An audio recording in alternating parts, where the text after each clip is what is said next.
The PBY Catalina, designed and produced by Consolidated Aircraft, whose production was supplemented by that of Boeing Canada, Canadian Vickers, and the Naval Aircraft Factory, was the most widely used flying boat of all time.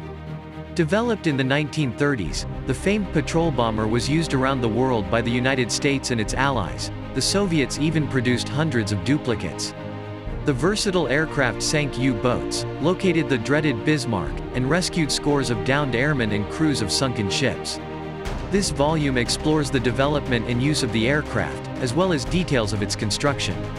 This volume is profusely illustrated with almost 300 photos, many of which are in vintage color, augmented by line drawings.